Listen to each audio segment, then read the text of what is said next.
Então, quando o nosso corpo mortal tiver sido transformado em corpo imortal, se cumprirá a passagem das Escrituras que diz: a morte foi engolida na vitória. Ó morte, onde está a sua vitória?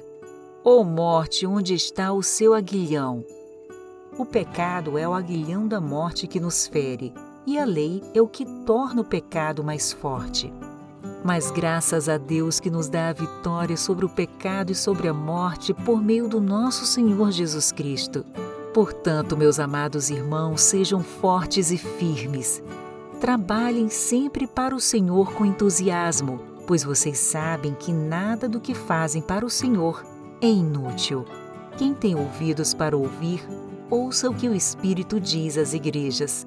Ao vitorioso darei o fruto da árvore da vida que está no paraíso de Deus.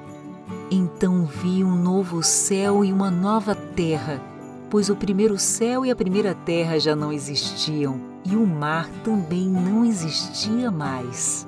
Eu vi a cidade santa, a nova Jerusalém que descia do céu da parte de Deus, como uma noiva, belamente vestida para o seu marido. Ouvi uma forte voz que vinha do trono e dizia: Vejam, o tabernáculo de Deus está no meio do seu povo. Deus habitará com eles, e eles serão o seu povo. O próprio Deus estará com eles. Ele lhes enxugará dos olhos toda lágrima. E não haverá mais morte, nem tristeza, nem choro, nem dor. Todas essas coisas passaram para sempre. E aquele que estava sentado no trono disse: Vejam, faço nova todas as coisas. Em seguida disse: Escreva isto, pois o que lhe digo é digno de confiança e verdadeiro.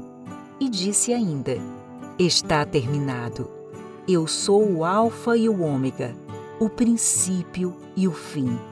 A quem tiver sede, darei de beber gratuitamente das fontes da água da vida. O vitorioso herdará todas essas bênçãos, e eu serei o seu Deus, e ele será meu filho.